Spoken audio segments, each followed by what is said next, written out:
Hello everyone. I know you use this video to fall asleep, so before that, like the video and subscribe to the channel.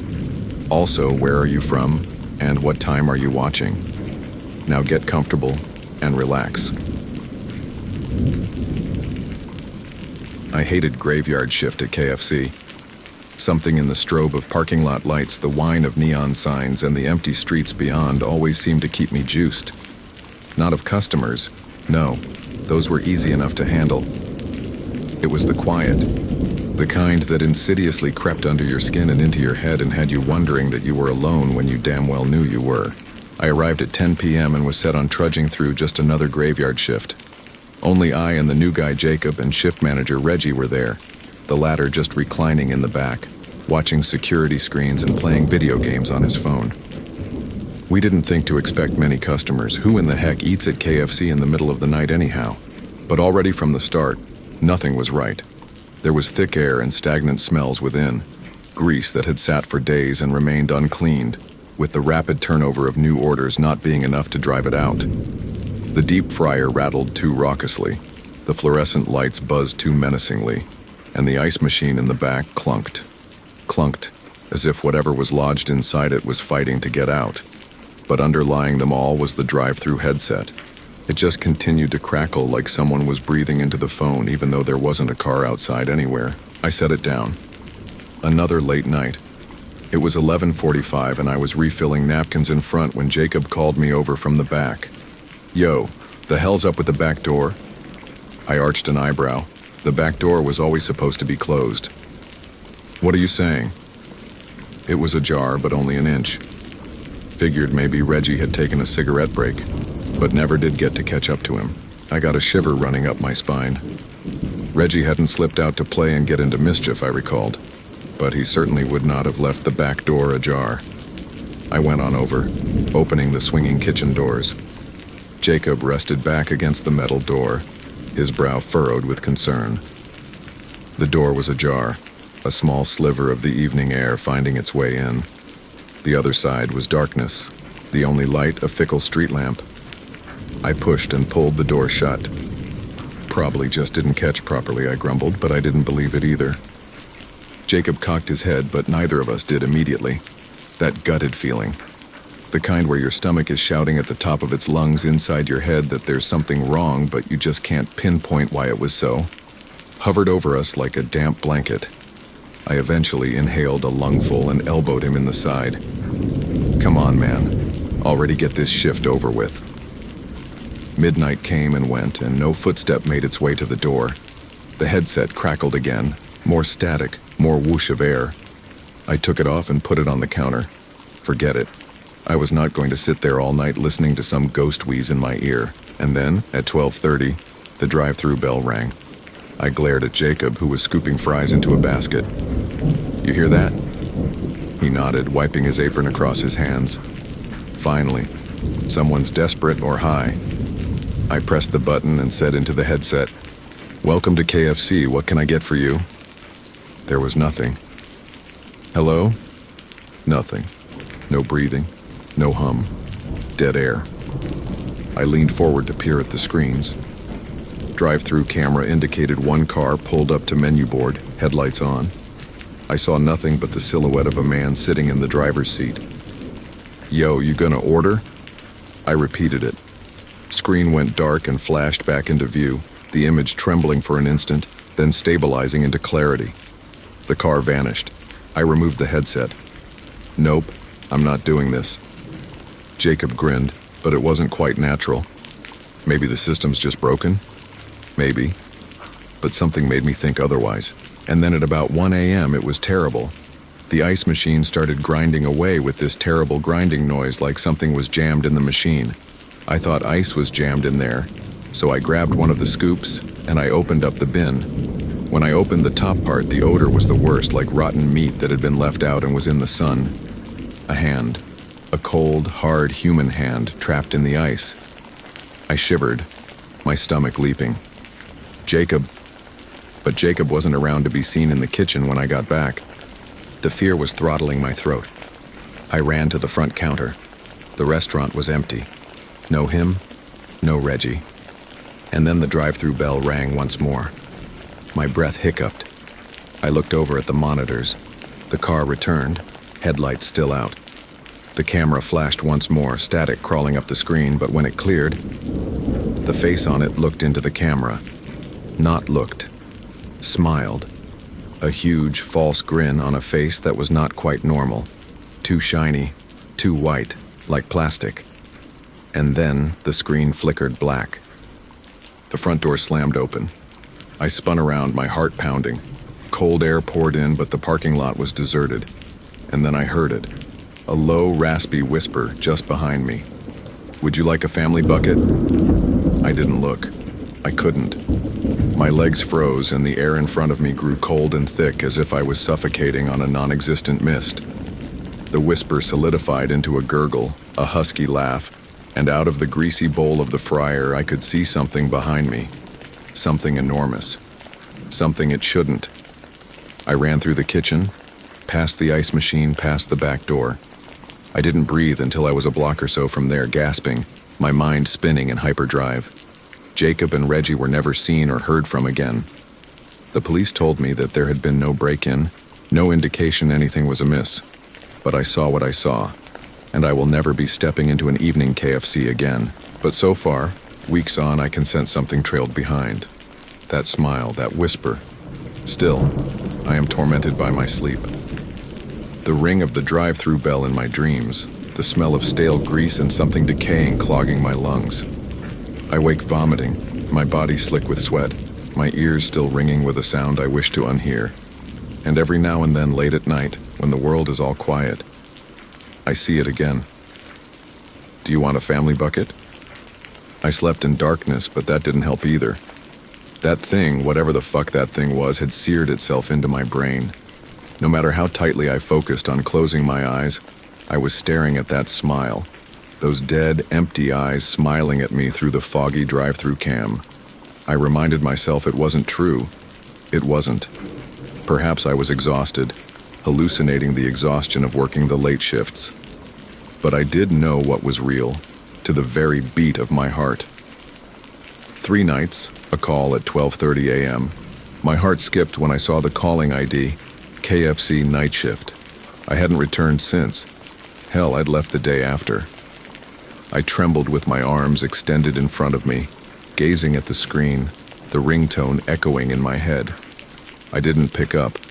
The phone went straight to voicemail and my phone started vibrating a few minutes later. I didn't want to press play.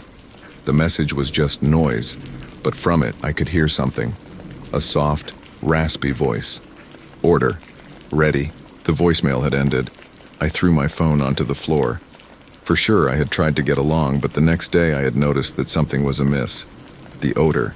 That greasy, grimy, sick smell of the ice machine. It clung to me, my underwear, my sheets, my skin, no matter how many showers I showered. I began to feel creeping motion on the edges of my vision, creeping darkness where it shouldn't be. And the worst part? My reflection in the mirror. It started small. My microwave glass, the bathroom mirror. I'd catch myself lingering there for a moment or two after I'd strode past. But at toothbrushing that night, I saw it. The smile. Spreading, grinning, clefting my face in two like some fucking monster. I screamed and smashed the mirror, shattering it into a spider's web of cracks. My reflection did not shatter with it. It grew. I'm going crazy. Or perhaps I never actually even left that KFC to begin with. Perhaps I didn't. Perhaps I'm still there, trapped, staring at the drive-through bell ringing and ringing. And perhaps, one evening, you'll drive up to a KFC at midnight, and I'll be there, smiling, whispering.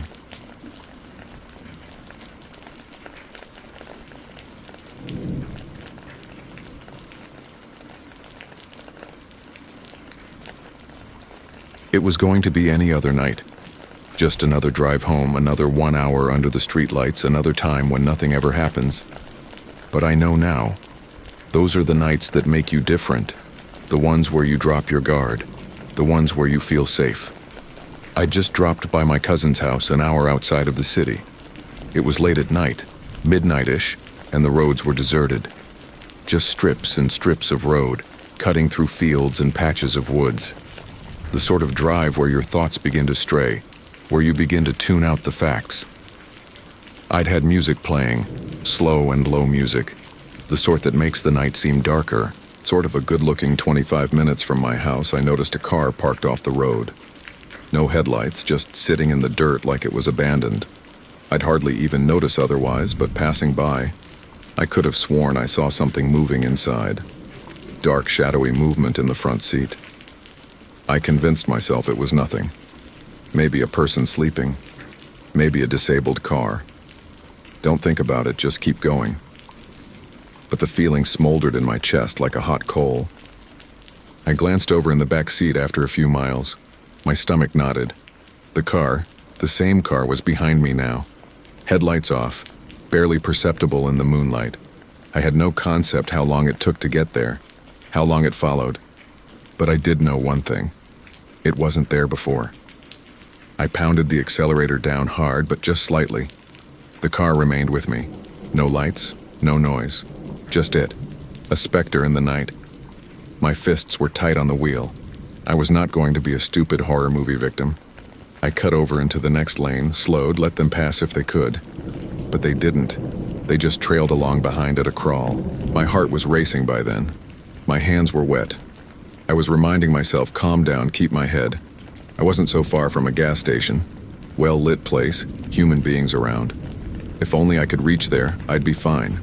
I kept driving, lights of the gas stations looming around me, and then my car jerked. A thud that creaked as though whatever had leapt against it. Nearly lost control, hands gripped on the steering wheel tighter as the tires screeched. Poked my heart down my throat, glanced back once more. Still there. Closer than closer. Too close. And for a moment I could have sworn I saw a flash of a face against the front passenger seat. The face white and twisted in the dark. I wasn't driving anymore. I floored the car, the engine roaring as I zoomed into the gas station. The second car followed along, never losing speed.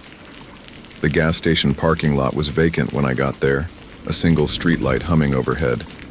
I coasted the car into park, wheezing heavily, shaking hands. The other car didn't appear. I sat there and gazed out at the highway, waiting for it to come by. But nothing. No headlights, no rumble, just wind and the buzzing light hanging there. I waited 5 minutes, 10. Still nothing. I convinced myself it was over. I was an idiot, some psycho messing with me. I breathed deeply, turned my car around and drove back on the road. I'd only traveled a mile when I saw it. Not the car, not that, something else. A person beside the road, in my headlight beams. Thin, taller than the other people passing by. Black clothes. Its face, I don't know how to say it, as if it had been pulled, stretched too tightly over its skull. Eyes too large, mouth too large, and staring at me. And staring. I slammed the brakes on, tires screeching on the pavement. My heart was pounding so hard it hurt. The creature simply sat there, motionless as a statue. And then, it smiled. I don't know how I turned the wheel. Don't know how I floored it. All I do know is the world around me seemed to fade into nothing. Trees rushing by me in a blur as I sped along the road, needing to get away from whatever the devil I'd just seen. I managed to get home somehow. Locked doors, drew all the blinds, sat in blackness listening to the beat of my heart pounding in my ears. Slept hardly at all. As soon as I lay in bed, I could see the face of the monster. The grotesque, stretched-out smile. Morning. The sun broke through, and I was certain that it had been a dream. A nightmare of the dark. But when I went outside, there were smudged handprints on my car. Too thin, too long, and one word, carved in the dust on my window, soon. I never left the house that day. I never budged. My mind recycled what had occurred, attempted to make some sort of sense out of it, but nothing would stick. It was abnormal. It was animal-like, and that indicated there was no way of fighting. Then night. The horror began seeping back in. I double-checked every lock, flipped every switch on and off, double-checked to make certain there was no entry. At the back of my mind, though, I knew. When it came for me, there was nothing any locks could stop. I was awake, but each creak made my heart race. The house settling, the wind blowing outside, it was all wrong, like something was there. And then, at 2 a.m., I heard it. A soft tapping on the window. My gut fell. I remained still, holding my breath. Perhaps I was dreaming. Perhaps it was a branch, perhaps another tap, louder, closer. I turned my head slowly, hating it. And there it was, that same smeared, smirking face, leering back at me through the window. I leapt out of bed, my chest pounding. I had no idea what to do. Running was out of the question. Calling for help. What would I say to them? "Hi, I've got this crazy nightmare monster on my lawn. Would you mind stopping by?" No one would believe me. Heck, I didn't even believe myself. The knocking became scratching, hard and methodical, like it needed me to understand it had all of eternity, like it had the whole world under its control. I picked up my phone. It was shaking so hard I could hardly hold on to it. I turned the camera on, held it against the window. Why? I have no idea. Evidence, perhaps. Something to make me believe this actually was occurring. I pushed my fingers against the screen to concentrate. The image appeared. Blank. The window was empty space. I placed the phone on the table, my heart still racing. But the moment my eyes moved off the screen, the face appeared. Closer. I ran. Did not look around me. Did not think. Ran down the hallway, hid in the bathroom, flipped all the lights. My face staring back at me was a specter's. Bulging eyes, corpse-cold skin, shuddering, plunging chest too rapidly. Still, my own breath. Perhaps it was over. Perhaps a whispered voice behind the door. Soon. My vision splintered. My hands gripped the counter. I didn't step back, couldn't. Then the burst of lights, and the doorknob being turned on the door. There was a thick air filled with a low moan as the door creaked open inches at a time. I stood against the wall, pounding hard in my chest.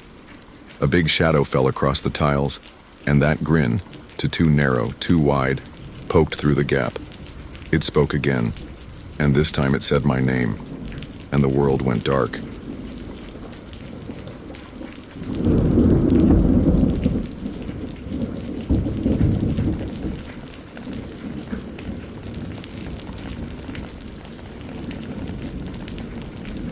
The house on Blackwood Road. That no one remembered it began with a simple Craigslist posting. Large 2-bedroom home for rent. Extremely low rate, fully furnished, no animals, no smoking. Ready to move in immediately. Call Mr. Wren. I should have known better than to expect it to be true. I had just moved to a new town for work and were in dire need of having my own place. Apartment hunting had been awful.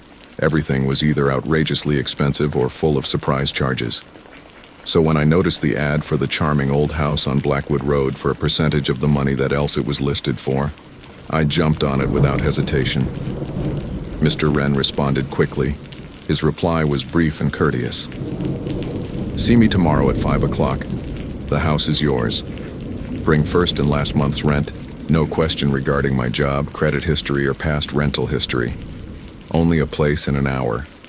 Red flag number 2 that went unnoted. I drove up to the house the next night as the sun slowly set behind a line of scrawny trees. The house was old, about early 1900s, even late 1800s. A porch that went around it leaned slightly, wood planks creased with age. Tall windows bore smudges of dirt on their panes, and the whole estate had an abandoned, vacant look, as though it waited too long for someone to return. The drive was covered with mats of broken, coarsened moss, as if the land had begun reclaiming the land. I exited my car and inhaled the scent of wet soil and decayed wood. The air hung still, uncharacteristically so, as if the trees were not exhaling. Mr. Wren was waiting, standing on the front porch.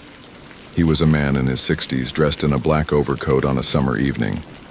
His back was straight, his fists buried in his pockets. His eyes lingered on me a fraction of a second too long, as if balancing something intangible.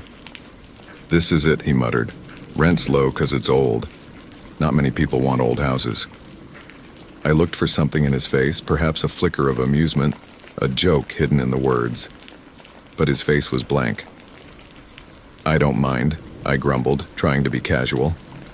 His eyes flashed with something unreadable before he pulled out a set of keys and unlocked the front door. "Come on in." The interior was astonishingly clean. Wooden floors, antique furniture, the faintest smell of polish. But something was off. It was preserved in a state, like a museum.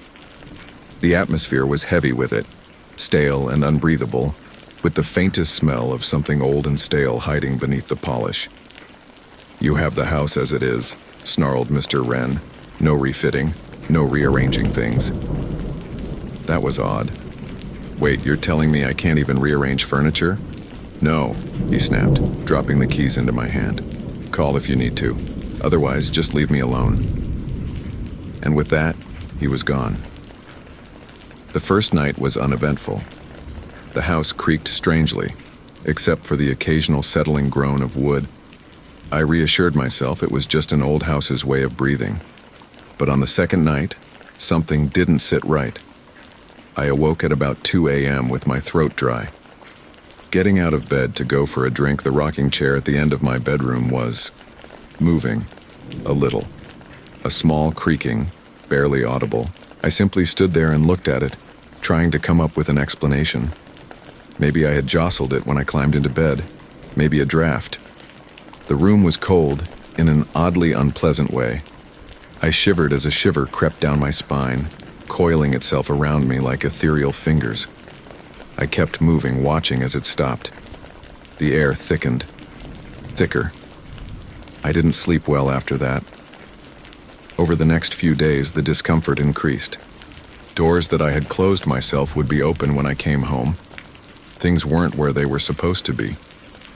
I awakened one morning to find my wallet sitting on the kitchen table where I could have sworn I put it on my nightstand the night before. One night, the bathroom mirror was foggy, as if just showered, even though I'd never even approached the bathroom. And there were the steps.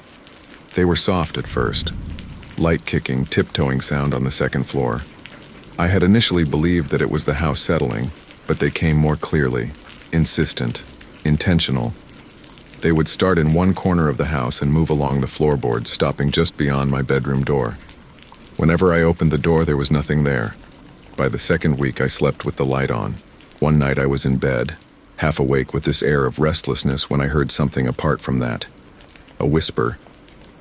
It was outside in the hallway, just across my door. Breathy mumbling, rubbish words, as if a wind voice were whispered. I held my breath, ears cocked.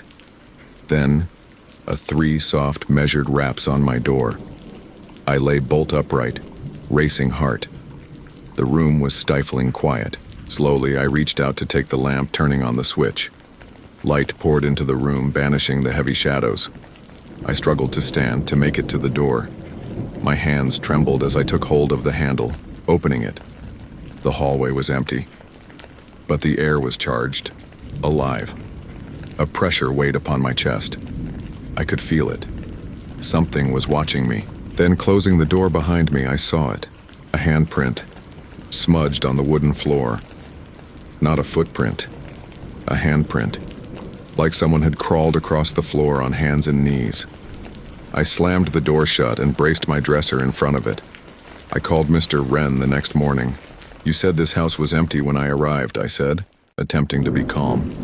Has anybody ever reported anything strange happening here?" Silence. Then a sigh. "Leave," he said. "Pack your belongings and leave." "What?" "You shouldn't have moved the furniture around," he growled. "They don't like that." My gut turned icy. "They?" I gasped.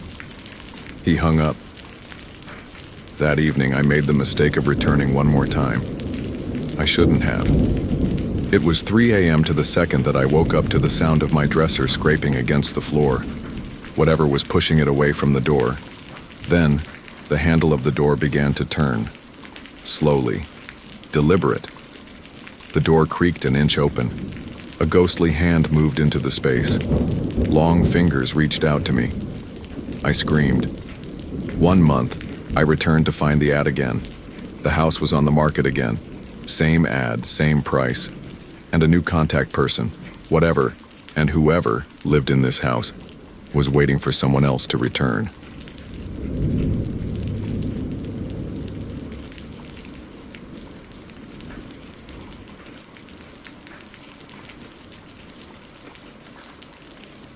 I never did have any faith in ghosts, all that spooky nonsense. All rumor spread about to scare the living wits out of one another. But the thing is, once you've seen it for yourself, once it's been crawling around under your skin, you can never think the same way again. That was in 2017. I had no money, no job, and no hope. And when I heard from my cousin that she had a low-rent property outside of town, I leapt at it. It was one of those old, run-down houses, the type which feels off the moment you open the door. Peeling paint, creaky boards, and a smell that suggested that something had been quietly rotting behind the walls for decades. But for $400 a month, I would not be a fuss budget. First night I was there, I heard it. Scratching. Not mice or whatever other thing you can think of. This was slow, insistent, like fingernails scraping on the inside of walls. I thought I'd think I'd be hearing it was the house settling at first. Old houses settle after all. Tried to ignore it, broke out the earbuds, drowned out with music. But it didn't let up. It just got louder. And then the whispering started. They weren't words, not really. Just this low, raspy noise like a voice whispering a little too far away to hear. I'd sit up in bed, put on my earbuds, and nothing. Quiet. But the moment I settled back under the blankets, there it was again. Whispering, scratching, like something was reaching out to grab hold of my attention. Or maybe, get in. Just 1 week, and I wasn't sleeping either. Black eyes, frazzled nerves, flinching at every little noise. I wondered if I was going mad, if it was all in my head. So I didn't sleep one night. No music, no distraction at all. Me, here in the dark, listening. At 3 a.m. the scratching came again, but not in the walls this time. It was coming from the closet. I should have cut and run then, bugged out my gear and never come back. I was stupid though. I didn't have anywhere to go. So I pulled out my phone, turned on the flash and shined it on the closet door. It was open. Small crack. I knew I had shut it up at night. I knew I had. I peered into that room, my chest heaving with a praying hope that something, anything, would happen. And then very gradually the door creaking open by an inch. Enough for me to peer inside. Nothing. Shadows. And then the stench hit me. Rot. Like meat that had been left outside in the sun for days. That thick, that pungent, I threw up. And then, the whispering started all over again. But this time, it was there, in the closet. Close. Too close. I don't remember waking up at all. I was on the bed for a second. Next thing I knew, I was on the other side of the room attempting to shut the door and wedging a chair in front of it. My hands were shaking so much I couldn't even wrap my fingers around my phone. I didn't sleep that night. Hell, I didn't even blink. Sat there wide-eyed, staring at that goddamn closet until morning arrived. The following day, I called my cousin and told him the apartment was farked, that I was out. He laughed at me, called me a wimp, but I didn't care. I started packing up. Screw the lease, screw the deposit. I was out. But the house. It still wasn't done with me. That night, my last night there, I heard it again. But it was no longer scratching. It was breathing. Beside my bed. Long, hard, wheezing gasps. Like something was slumped over me, patiently waiting for me to wake. I tense. My limbs would not cooperate. I shrieked. I scrambled up. I need to move, but all I can do is simply lie there staring at the ceiling and listen. The air in the room was cold. My own respiration was gasped out in jagged little gusts, but the thing lying next to me, its was warm breathing. Hot, in fact. as if it lived, as if it was solid, and I felt it. A hand, on my chest, slowly down, probing me, deciding how far I'd let it go. That was it. It was gone.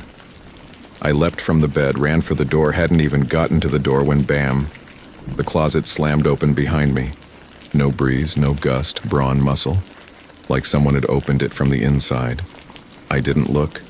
I didn't need to. I knew that whatever it was, that thing, was there, looking at me. I tore out of that house so fast I almost sprinted down the stairs. Didn't even bother to grab my stuff, took off, rushed into my car, floored it out of there, and didn't look back. A week or so later, I got a call from my cousin. Told me that the landlord was furious that I had left everything behind. Said he wanted it. Burn it for what it was worth. I would never again set foot in that compound. He laughed. Told me that I was being melodramatic. Then his voice dragged. "Hey," he said. You ever notice anything in there?" My gut dropped. "What are you talking about?" "I don't know, man. Just strange things. House creeps me out. Makes me think someone's watching me." I hung up the phone. Didn't want to know. Whatever was in that house, I didn't have to worry about it anymore. But sometimes, even to this day, I can still swear that I can hear it. That whispering, that scratching. And sometimes when I wake up in the middle of the night, I could swear that something is hiding in the darkness. Waiting. Watching. I don't think it ever released me, actually.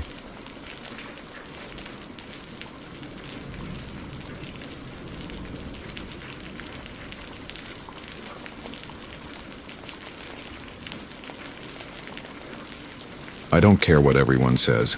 Being home alone at night does make a difference. It's like the walls breathe. The air is thick. And every little creaking sound happens like someone creeping just behind your door. That was the manner in which the evening unfolded. Another evening to relax. Parents out, house to me. That sort of situation which would have been a dream come true a few years ago. But now, well, it simply didn't quite feel right. It started around 10 p.m. I was in my bedroom, lights dimmed, just scrolling on my phone. No music, no TV, just me and the light of my screen. And then, suddenly, I heard it. The rustling of something descending the stairs, not the creaking of the house settling. This was different. This was like someone, or something, was moving. I attempted to convince myself it was the wind initially. Perhaps, something silly like that. But I knew in my stomach. That house? Not even remotely so old and creaking all alone like that. And that creaking, that was not coming from outside. I put my phone down and listened. Completely quiet for a brief moment, then thwack, thud. Loud enough to get my heart shooting up into my throat. I ain't gonna lie, I freaked out. All the scary movies I ever watched were racing through my mind. But this wasn't a movie. This was life, and I had to respond. I dragged myself out of bed as slowly as molasses, not wanting to creak the floorboards under my feet. My head was roaring. Call for someone? Take anything? I looked over at my desk where there was a pair of scissors resting on it. Not much, but better than nothing. Another noise. Closer. Footsteps like. Now my head was trying to make sense of it. Maybe I was dreaming. Maybe a window was open and the wind was having a joke with something. Maybe. Maybe I was paranoid. Then I could hear breathing. Not mine. Not some spooky house groaning. Actual, slow, steady breathing. Somewhere on the other side of my door in the hallway. I moved as close as damn forgot to breathe. My body hairs stood on end. My fist gripped them scissors, but what was I really gonna do? Run on out there and battle a ghost, a killer? Hell no. I stepped back. The floor creaked beneath my weight, and then I heard it. Movement. Quick movement. Something moving, scraping, coming closer. I did my best. I went back to my closet, closed the door softly, and barely even breathed. My heart was pounding in my chest like it was going to explode out. Seconds passed, then minutes. Nothing. But I knew better than to think that I was safe. I could still hear it, something wandering around. Something sniffing, like it was looking for me. Then it stopped. Silence. The worst kind of silence. The kind that crawls in your head and makes you turn round and round. I was sweating down my back. Every second an endless crawl. And then scrape. Hard something scraping on the floor on the other side of my bedroom door. My brain went blank. I shut my eyes tight and gripped those scissors so tightly they bit into my fingers. Then, bang! Something struck my closet door. I figured that was it. I figured, whatever was out there, it got me. That I was done. But then, nothing. No breathing. No movement. Just nothing. I have no idea how long I was in that closet. Maybe an hour. Maybe more. But then I knew I had to start moving. My legs hurt, and my whole body was shaking. I wedged myself back against the door. Nothing. I reached out to the handle, turned it as softly as I could, and pushed the door slightly open. Dark. My room was just exactly the way it was supposed to be. No sign at all that anything was wrong. But I wasn't stupid enough to think it was finished. I crept out unseen, hands and knees, listening. The house remained quiet, but I did see my bedroom door. It was open. I never left it open. That was where I ran, straight out my bedroom door, down the stairs, and out the front door. I did not know if it was some homeless housebreaker, some spirit, some evil demon. I was not going to wait and find out. I ran down to the house of my neighbor and pounded on their door with my fists. They opened up, and I barely got the words out. There is a man in my home. The police came in pretty quick time. They ripped my home apart from attic floor to board floor. Nothing. No smashed lock. No indication that anyone had ever entered the building. No fingerprints. No footprints. Just an empty home. But when I finally gathered up the strength to open the door and go inside, I noticed something that ran cold in my veins. My closet door. It was ajar. I do know I closed it when I left. And sitting there in the middle of my room was my phone with the camera app open, recording. To this day, even now, I still do not have any idea whatsoever what the devil that was inside my home on that day. I don't know if it was even a human being or not, but I do know one thing. I am never alone in my house ever again.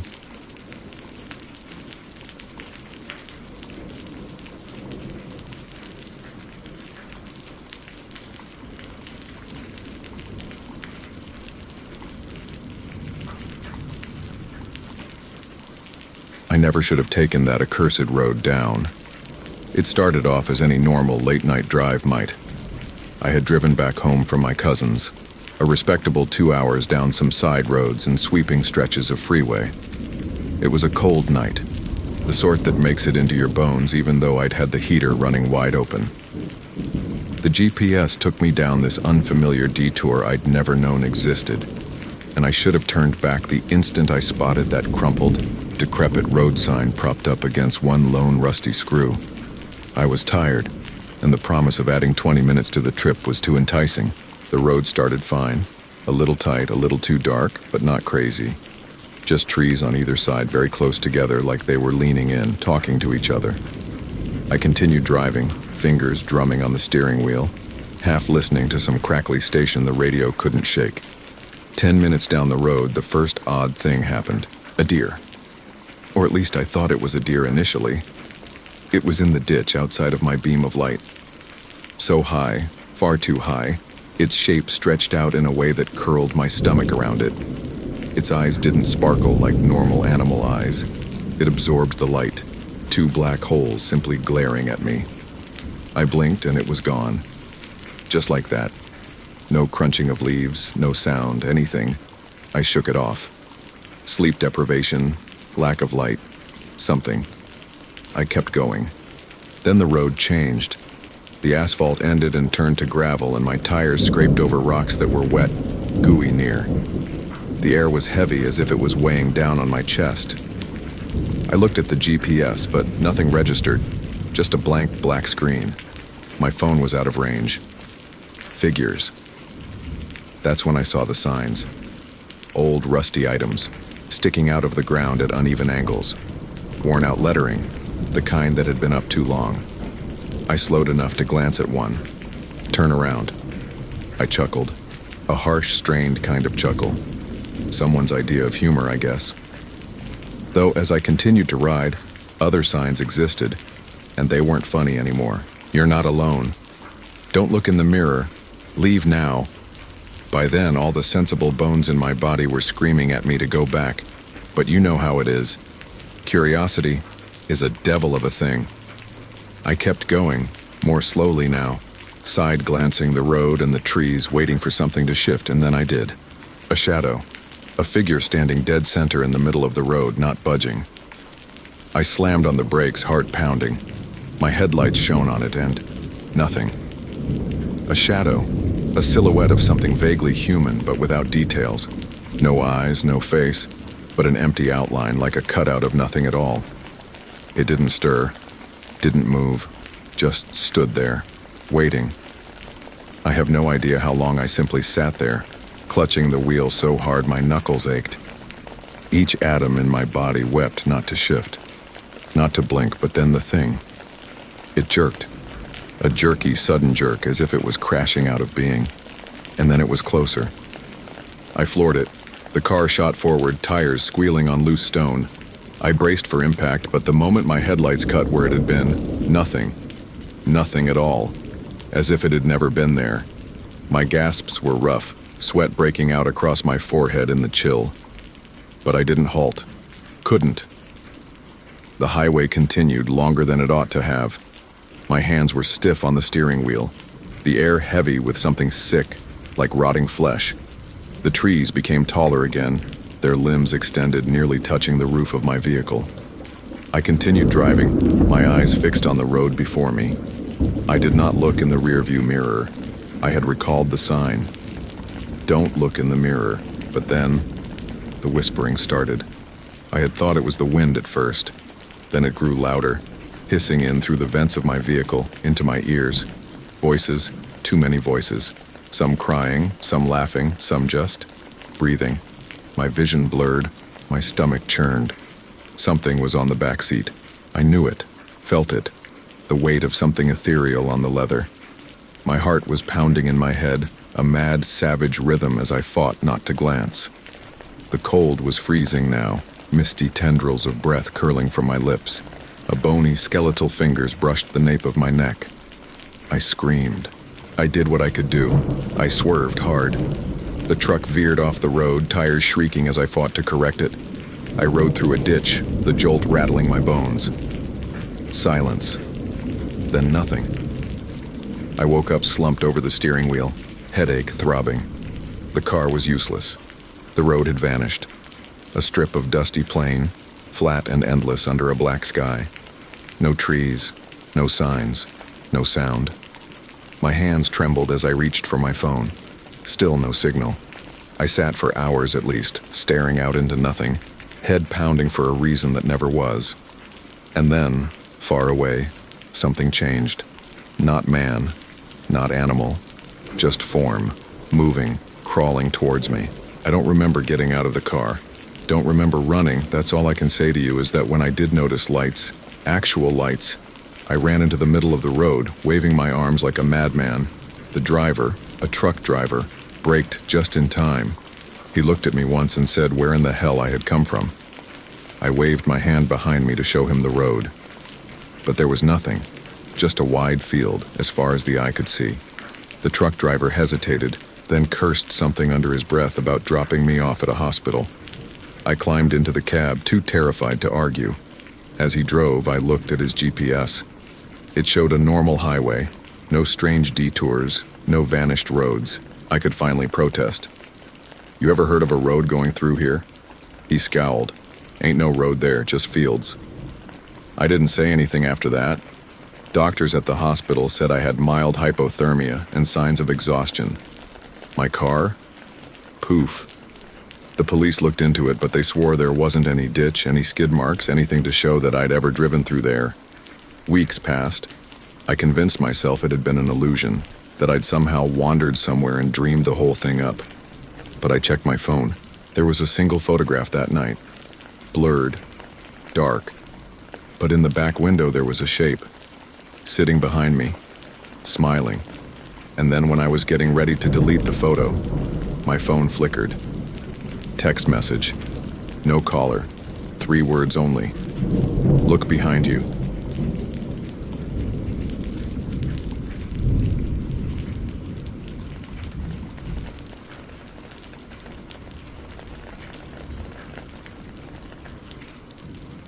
I shouldn't have taken that wretched road down.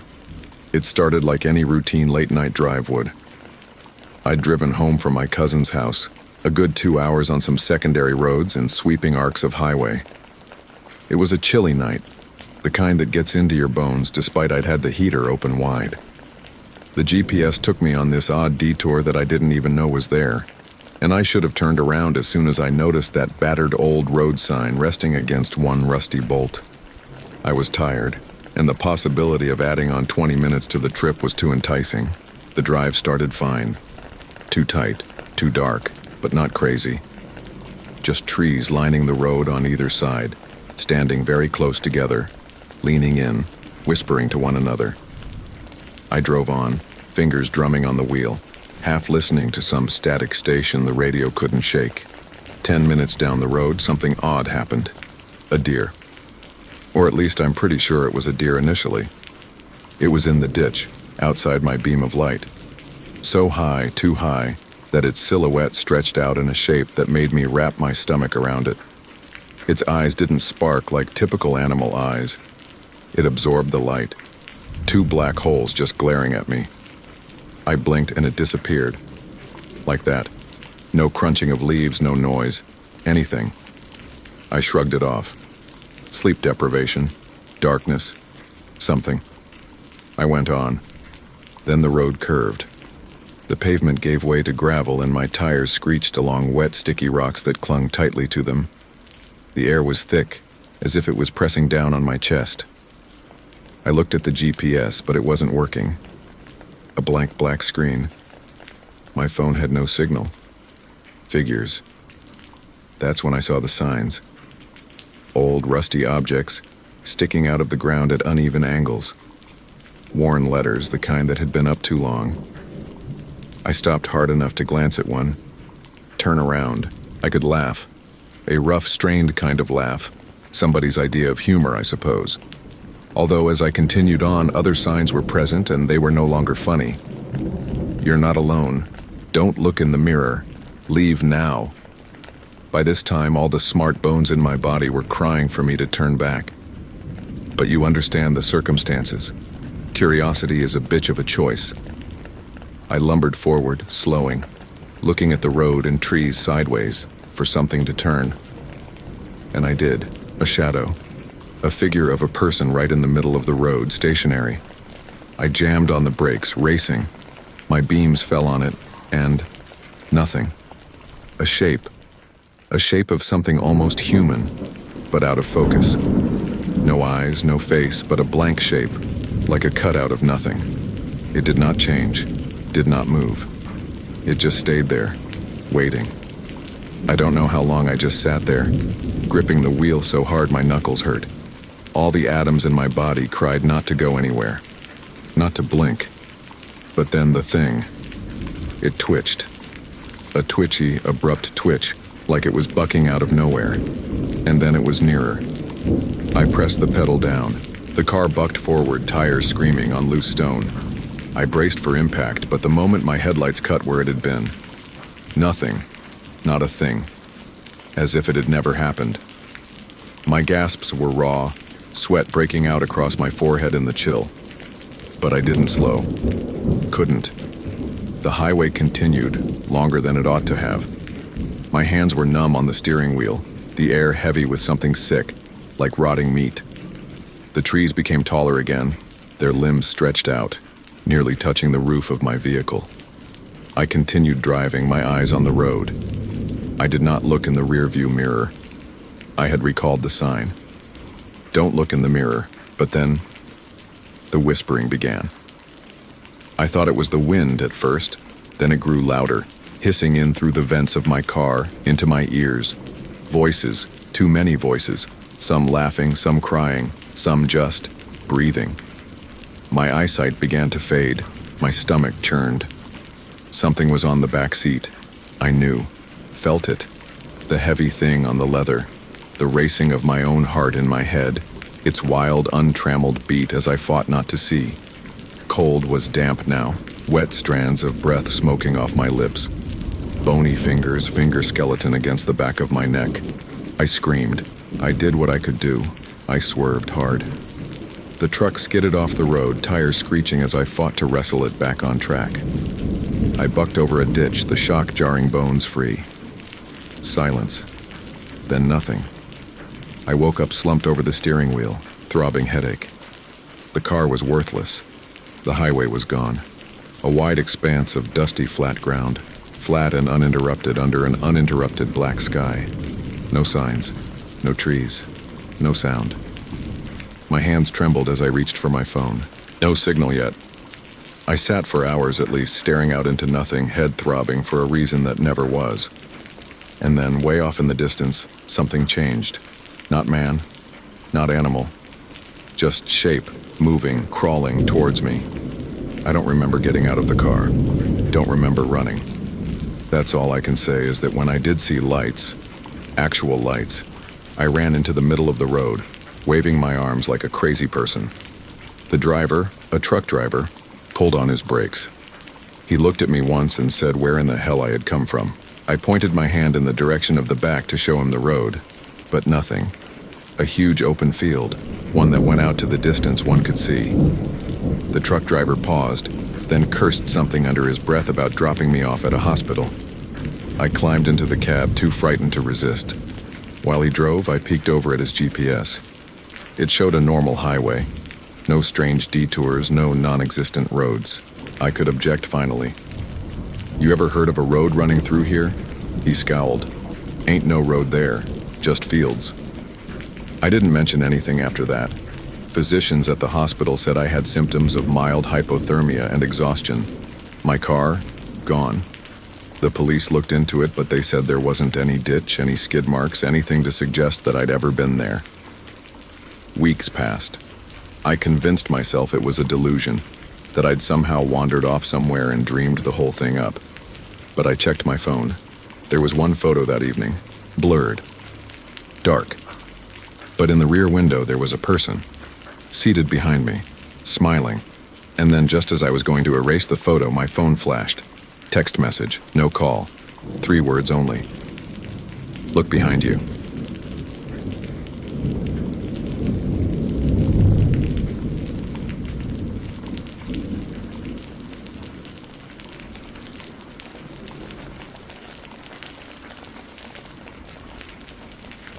I never wanted to speak of it, but nightmares do not disappear. No beverage, no reminding myself it never occurred erases facts. There are things not words to be uttered. There are pictures best unseen. It started with a road trip. Me, my truck, an open road for as far as the eye could see into the big unknown. I wasn't running from something. I at least convinced myself of that. Just needed to get away, clear my head. The plan was easy. Drive, sleep in Fleabag motels, roll on. Nowhere, just space out. That kind of leave that stretches the brain thin, leaves you bare. You start to notice things after a while. Shadows in dark alleys, shapes at the edge of your vision. But that is just fatigue, isn't it? That's what I thought. Until I arrived at the gas station. It was off the middle of nowhere. The kind where the streetlights are weak and hesitant, like they don't bother with burning anymore. There is a scent of gasoline and metal, rot. I should have been warned. I should have left. I ran out of gas. The attendant didn't even actually look at me, just stuffed my money into his pocket and grumbled under his breath. He was shaking like he was freezing or something, despite the fact that it was all blistering outside. Didn't bother asking him. Paid, pumped, and gone. But when I went back out to my truck, I saw something. A woman, on the border of the lot where the ground had been paved over with concrete, barefoot and wearing a brief, thin nightdress. Shaking her head, dark hair falling in a curtain. not moving, not even an inch. I have no idea why I didn't stand up and walk away. Something about her held me in place, a band around my ribcage, but not solid. I crept closer to her, and again, and then she turned her back. I don't know how to put into words her face. It was disgusting. Not human. Too large, too black, two holes on top of her head, these eyes. And her mouth. Jesus Christ, her mouth too large, her lips hook-shaped like plastic hooks pulled her there. I stepped back. Gas station lights buzzed louder, flashing so intensely that my teeth ached. When I blinked again, she was nearer. Hung there, an inch above the floor. No noise, no footsteps, just nearer. I stepped out, spun around, returned to my truck and closed the door. I clenched my fists and trembled as I inserted the key into the ignition and turned it with so much violence that it stayed in a close to broken position. The truck roared to life, but something jolted out of the corner of my eye. She was. Leaned on my window, face against the glass. Stretched out flesh that felt an infinitesimal fraction too short to wrap around all the bones within it. And her eyes. God have mercy on her. Her eyes. Hollow. Expanse. I floored it. Black rubber lined the road from tires as I peeled out of there, my headlights slashing the blackness. I never let up. Not for hours. Not until the gas tank was almost empty, and I couldn't catch my breath from the thump of my heart into my chest. When the sun was coming up, I pulled over at a rest stop and gripped the steering wheel with every ounce of strength I had until my knuckles were white. I told myself I was fine. It was done. But in the back of my head, I could feel my stomach knot up. Fingerprints. On my window. I was immobilized, where I stood. My mind would not compute what I was seeing. The streaks, the smudges, they didn't belong to me. They were small, delicate, like they'd been put on with spindly, bony fingers. I felt sick in my stomach. I'd scented nothing, felt nothing. But something had been in my truck. I turned my head so fast in the seat that my neck creaked. The cab was empty. No crumpled figure on the back seat, no wind in my hair. But there was something wrong with the air. Too heavy. I had to leave. I tripped on the door handle, lurching out into dawn light, gasping huge lungfuls of air. The street was deserted. Nothing but sidewalk and dead trees bending away. My truck remained, its metal form vibrating still with the pace I'd been driving.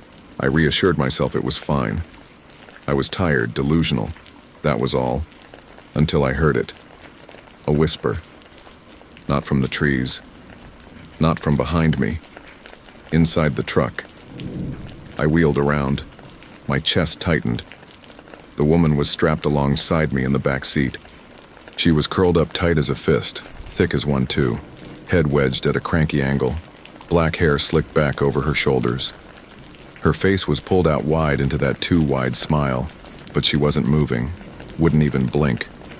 Glared alone on, then opened her mouth.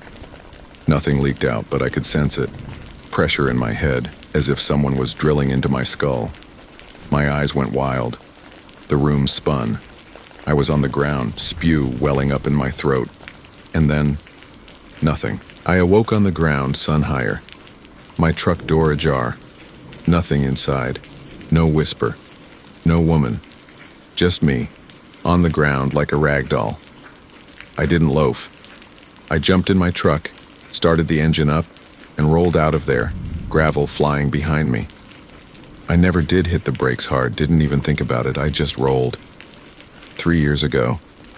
I don't do road trips no more. Hell, I don't drive at night no more. Because sometimes when I catch a glimpse of myself in the mirror, I still see fingerprints there. And once I swear I heard a whisper, in the rear of my truck. And for good measure? I woke up last night with the noise of the engine on my truck roaring. I have no clue how I must have turned it on.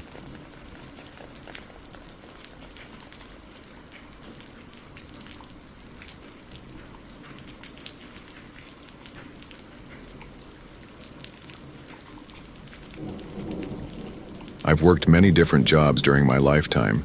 They were boring, some of them, brilliant others, rubbish a few. But anything whatever, pales into insignificance compared to being a pizza delivery man. Then, naturally, there was the fast money. Drive around town, run the food, possibly pick up a tip if folks weren't being stingy. But then one night there was this realization that there were deliveries you must pay for when you're not seeing it printed on the ticket. I was standing out in front of Tony's Pizza one slow Tuesday night. Worked my way through my phone, looking forward to the call to take an order. It was a hole in the wall, but it paid rent. I looked over at my boss, Lou, with his head sticking out. "Yo, Jake, got one for you," he said, waving a slip. I got the order, had a look at the address. Strange. Never seen this one before. It was way off the main streets, close to the woods. Never even thought about it. I dove into my creaky old beat-up Honda, deposited the pizza in the front seat and away. GPS directed me off of the freeways onto cracked roads that hadn't appeared to receive new resurfacing since the 70s. Streetlights vanished. Homes became less common and more sparsely planted.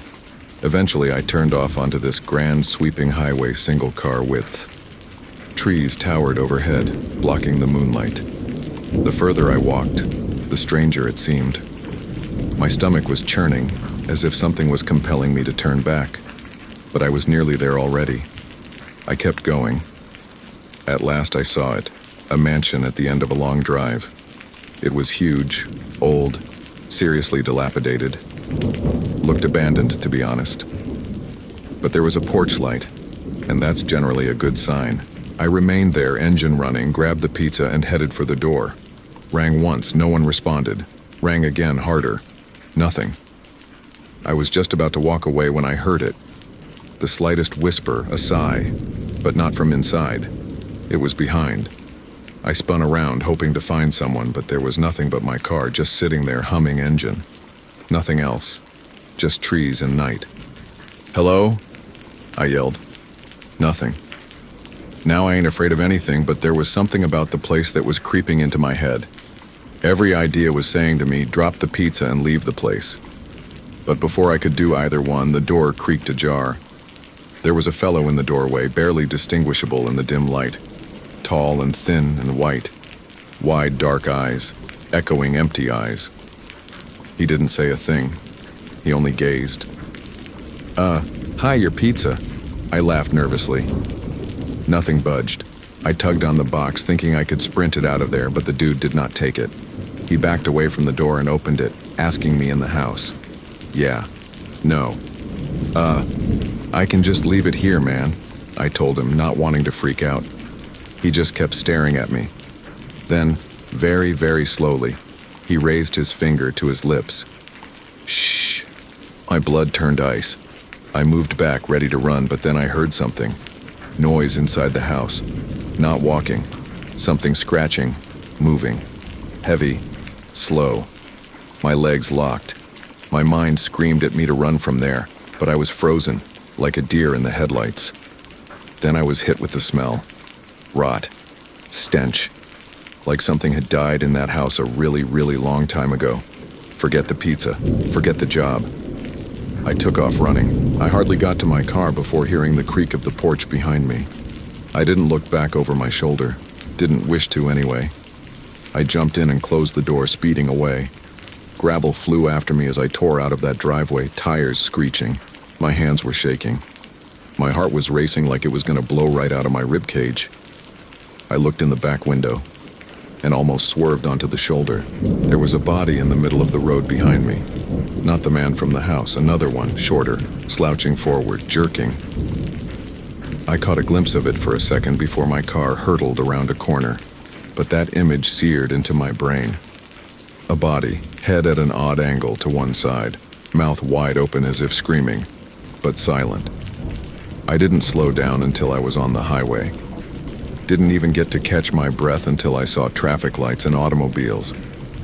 I returned to Tony's, walked in and placed my keys on the counter, telling Lou I quit. I never told what I experienced. Didn't even tell anyone. Who'd suspect me? Just some wild backwoods horror story. But the thing is, 2 days later I was sitting with the newspaper and I saw something that fell to my stomach. A house had been burned to the ground. The same one. Remains were found in it. Clumps of them. Bodies piled high, some of which were old enough to be a few years old. And the owner of the house? Nowhere to be seen. And in the photograph, amidst all the ruins, was something else. A charred pizza box. I don't work anymore. Hell, I don't even order in. Some jobs just ain't worth it. But that wasn't all. A week later, the calls began. Unknown caller, always at midnight. I never answered, but they never left a message either. Just silence on the line, like someone was there, waiting, listening. One night I was curious. I answered. For a moment, nothing, just silence. Then, that sound, the same screeching scrape I'd heard at the house. Slow, scraping, getting closer. I hung up the receiver, my heart pounding against my chest. I blocked the number, changed phones, even moved to a different neighborhood. But the calls persisted. Different numbers, same time. Midnight every goddamn time. And periodically, late in the middle of the night, I can hear it by my window. The same crawling sound, bleeding close.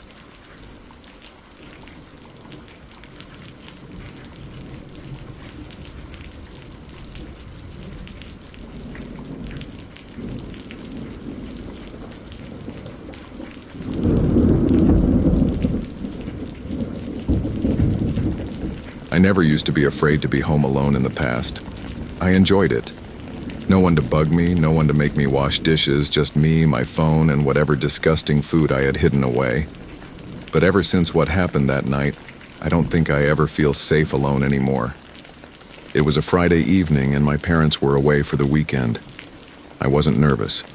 I'd been doing this a million times already, and it never presented any problems. Ordered a pizza, watched a horror movie, 2 horror movies for one deal, if I remember correctly, an ironic one, I believe now, and stretched out on the couch with the volume turned up high enough that the every now and then creaks of the house settling were drowned out. It all worked out all right at the beginning. The pizza delivery person arrived, I paid him, and I closed the door.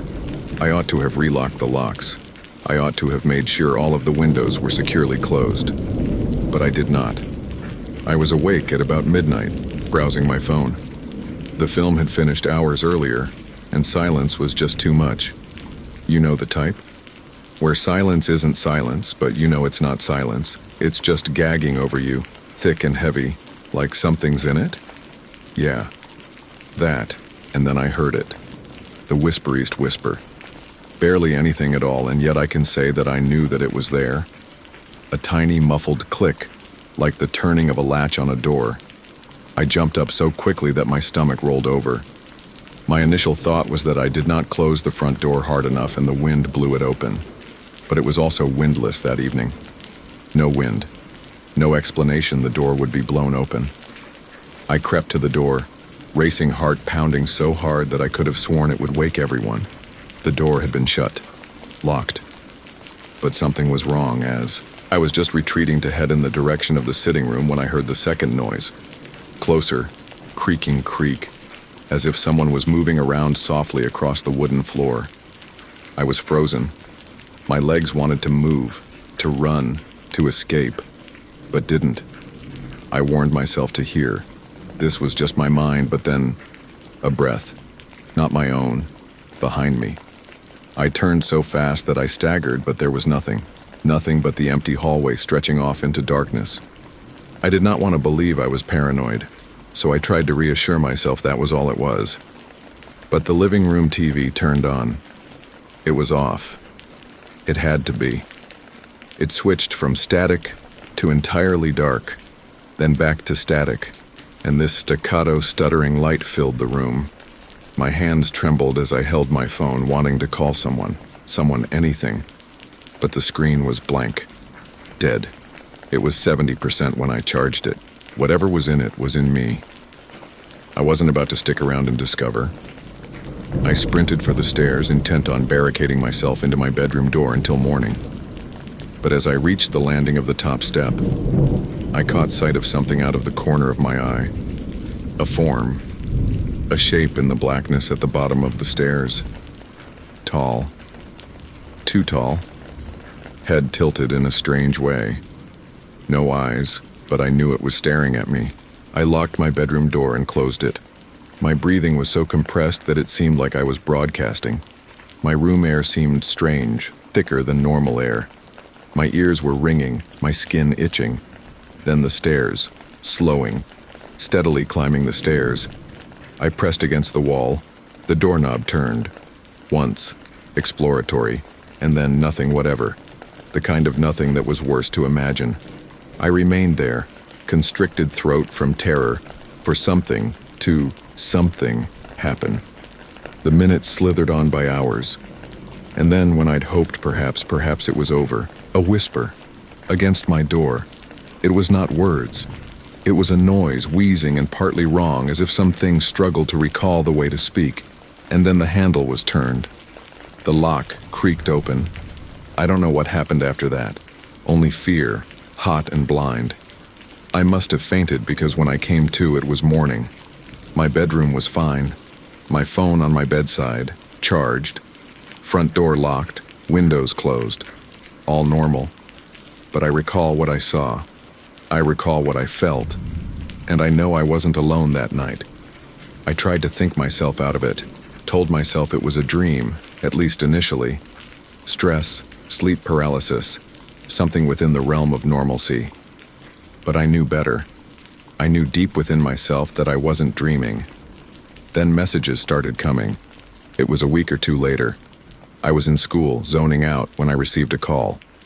The message on my phone, no name, no image, no number.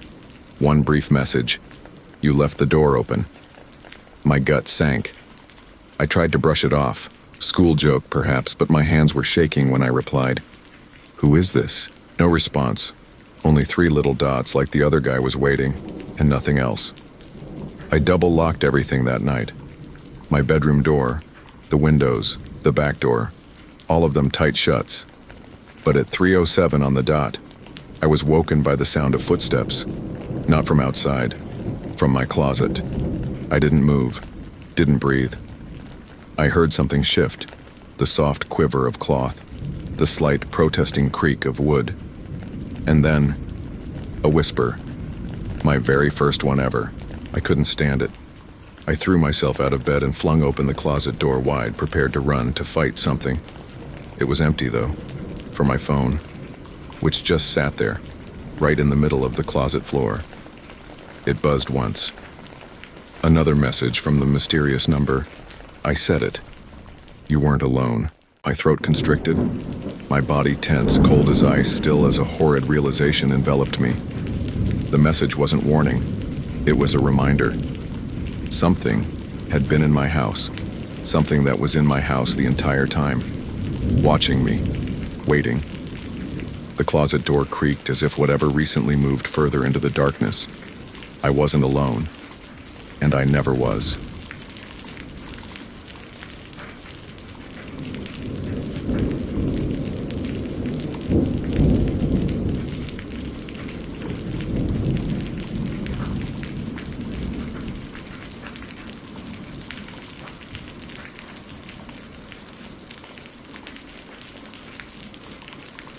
I ain't never been into ghost stories. Grew up believing all that paranormal business was fairy tales for folks who needed to make their lives more interesting. But what happened to me 3 summers ago? Yeah, that convinced me. It ain't no fiction horror novel. This was real life. And if I had sense enough at the time, I would have listened to my gut. It began with a camping trip. Me, a worn-out backpack, and a desire to clear my head. Life had been choking me like a goddamn vice, and I thought some time away from it out in the woods would do me some good. I discovered this abandoned hiking trail on the internet. No reviews, which meant no people, no noise, just the sounds of the forest. That was precisely what I had been looking for, or so I had imagined. The hike was known as Pine Hollow, allegedly abandoned since several hikers went missing in the 80s. Some people online claimed that it was cursed or something, but I considered that they were dramatizing things. Missing hikers? Chances are that they just lost their way or fell off somewhere. No curse, bad luck. So I got out there early, drove for hours into no man's land. The sun was already low when I finally arrived at the trailhead. First red flag number 1. No cars, no signs, nothing. An old wooden sign just sitting there with some maps scribbled on it and worn to good damn near black. But I ain't some newbie. Had my own map and compass and the whole 9 yards prepared to venture out into the great unknown. Couple hours in, the woods didn't sit right. I ain't talking about the general creep factor of being out there alone in the woods. I'd done it before. Hiked alone, camped out in the wilds. But this wasn't the same. It was too quiet. No bugs, no birds, no crunching leaves. Quiet. And every so often I'd see something out of the corner of my eye. A flash of shadow in the wrong place, a lurch of motion behind the trees. But when I turned, nothing. And then there was the smell. Rancid, thick, like something had been outside for days. I pinched my nose closed, but it stayed with me, lingering in my lungs. I attempted to blow it away, perhaps a dead deer or carcass of something nearby. I pushed on, but that feeling of illness just increased, like I was not where I was meant to be, like someone was watching. By the time that I had pitched camp, the sky was gray like coal. Moon pierced the dense foliage, so I didn't need the flashlight to walk with, even though it sat in my back pocket. Did have a fire going, warmed up some cans of soup, and tried to ignore how the skin on the back of my neck kept continuing to prickle like someone breathed down my throat. Then whistling. Low, far away at first. Thought maybe it was the wind playing tricks on my brain, but there wasn't a bloody gust around. It was over way in the woods, a low, off-key whistle, like someone was calling for me. I kept saying to myself it was the trees, my imagination playing tricks on me. I zipped up my tent, tuned out my thudding heart, and attempted to make myself sleep. Big mistake. I awoke sometime during the night, not to a noise, not to movement, just woke up, like I'd been pulled awake. My fire had burned out and my tent was too small, too cramped, as if all the air had been drawn out. Then I heard it. Not the whistling, not the sound of footsteps, breathing, outside my tent. Slow, slow. Something, someone, was inches from where I was. I heard the inhale, ragged and shuddering, like it was smelling the air. I didn't breathe, gripped my knife so tight my knuckles hurt white. I ain't no coward, but at that moment, I was stuck. And then, just as quick as it began, it ended.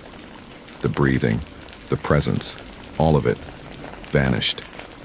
I didn't sleep afterward, just remained there, every muscle tensed until the first light in the trees began to seep through. When I emerged from the tent, I knew I had to go. My camp was ruined, my backpack torn open, my rations strewn around, my water bottles stolen. But worse? The tracks. Dozens of them circling around my tent, barefoot too large for a human. I didn't hang around to try to determine what the devil was after me. I picked up what I had and beat it back to the trailhead. But the farther in I went, the worse it became. The trees were different. The trail? Gone. As if it never existed. Every direction I tried just led me back to the same goddamn clearing, like the forest itself wasn't interested in my leaving. Then I spotted it, a figure, standing in the trees. Too tall, its arms just all wrong. Too thin, too long. Its face? No, there was none. Only smooth, stretched out skin where its eyes and mouth would have been. It didn't chase me, didn't move, only stood there, staring. That was enough for me. I ran. Not where, only ran until my legs were burning and my lungs hurt as if they'd burst. And then poof, I was gone. The parking lot, my car, there, like I'd never moved. I have no idea how I got away. Don't know what this thing is, but I do know this. Pine Hollow ain't natural. It ain't safe. And whatever you're doing out there, don't want you to leave. So if you ever find yourself searching for a trail that don't show up on the maps, something no one else has ever hiked, don't. But this is the kind of thing that keeps me up nights. A week after, I went online. That trail don't exist on no map. No reported missing hikers, no encounters, nothing. Like it never happened. And my equipment, the torn pack I could have sworn I left in my vehicle, poof. There are times when I still hear the whistling, not out there, not in the woods, in my house. I no longer hike.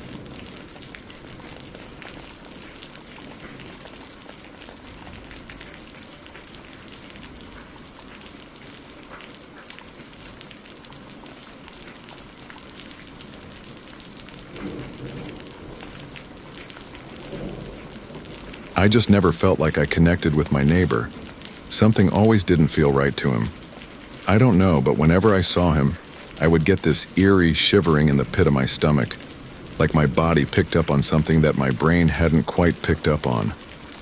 Maybe it was because he'd stand outside his apartment for hours just staring blankly down the street. Maybe it was just because his windows never ever opened, but I just felt like somebody was always lurking behind there. Or maybe because my dog, Duke, would totally lose his mind the moment he could catch a scent of this guy. I had my own house in a neighborhood. Not the white picket fence next door neighbor, but the kind where the neighbors mind their own business. You'll get a wave on the sidewalk if you're lucky. No block party, no grill in the backyard. Just a bunch of strangers who just so happen to live right next to each other, but not really paying much attention to each other. And I was more than happy with that. Until I started catching glimpses of him.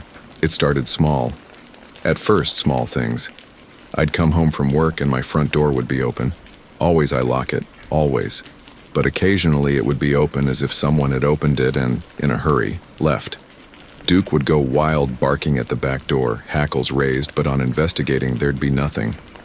I thought it was paranoia, or a faulty memory for an unpleasant forgetfulness. But I knew that wasn't so. And then, fuck shit did happen. I was suddenly awakened in the middle of the night at 2 a.m. by the sound of my bedroom door slowly opening by itself. My heart simply came to a halt. I am the only single member of the family, and I always leave the door of my bedroom shut each night. My hands were dripping wet with perspiration, pulse in my throat. The room was cold dark, too dark, but I knew I wasn't alone. Just waiting. Standing. I took my phone, racing heart, and turned on the light. Quiet as a ghost. The door open, the room itself empty. Duke whimming in bed, bravado gone and all. I hoped it was just in my head, but I did not so well know. I double-bolted the door and had the baseball bat grasped in a tight grip within my fists and stayed wide awake the rest of the night. Nothing happened. Or at least not that evening. I went by to check my security cameras the next morning. I'd installed them a few months earlier when the neighborhood began to get sketchy, but I never turned them on.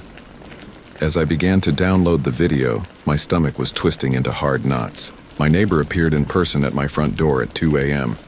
He just stood there for a good 10 minutes, never moved, just stood there glaring at the door as if waiting for the door to magically open up by itself.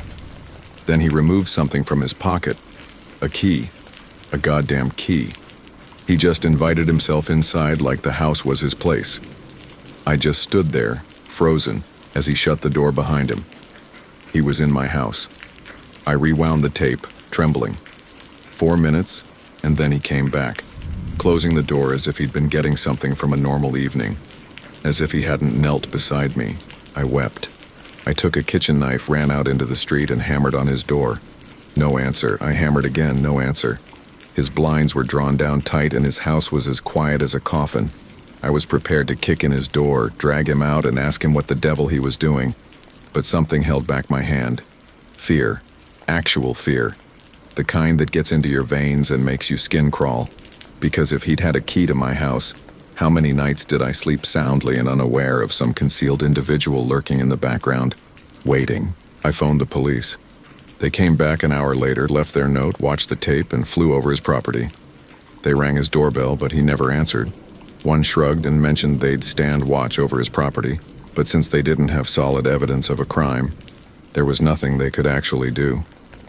Change your locks, maybe, one of them said when they left. I was awake most of that night. But the second one, I discovered something which beneath my skin slid.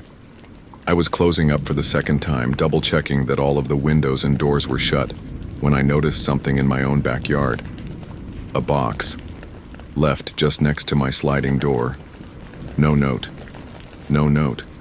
just a brown box. My stomach twisted as I emerged outside, the fear from the cold not repelling the memory creeping up my back.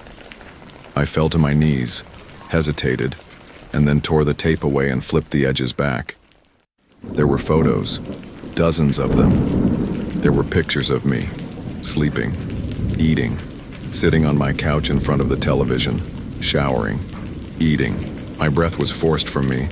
my shaking hands flipping them over. Half of me on the outside of my window pane, half of me on the inside of my home. I almost dropped them grabbing the last one. A picture of me last night at this time, in bed, asleep, and in the corner of the room, my neighbor, smiling. I don't recall much of anything after that. Flat-out panic. I pulled Duke along with me and drove my vehicle straight to a motel on the opposite side of town. I called the police again, and when they showed up at his apartment, he was gone. They arrived at his apartment, and what they found still gives me the chills. A secret room with pictures, notes, even some of mine. Things that I hadn't even known were gone. The worst of it, though, there had been a chair in the corner of the secret room, in front of a line of screens, live security feeds of my house, every room. I quit the day after, took it all with me, started over in a new town with new locks and new fears. But that one evening I woke, and I promise I could still feel his eyes on me, as if he never stepped outside at all, as if he's still there outside waiting. And this past evening I found yet another box, on my new front porch. No symbols, no note, but a single small photo. A picture of me, asleep, and behind me, by the window, a form of darkness. Standing position, watching, closer than before. I slept not a wink that night, my pounding heart, spinning brain, each creak of the house terror. Duke, my otherwise fearless watchdog, trembling in fear by my side. Early this morning I had resolved. I was no longer secure there. I stuffed some clothes into a bundle, tied Duke to the truck, and ran without any destination in mind. Just away. As far away as I could. I had booked a room in another motel hours away from where I was, fatigue at hand. But when I entered the room, I stood there, not able to move. On the bed for me was yet another box. And another note, as well. You can't escape me. And under that, a photograph of myself, taken from inside my car, as I was driving away. My hands trembled as I let go of the photo. I still secured the door, then proceeded to take hold of the deadbolt when the phone rang. Unknown number, one new message. See you soon.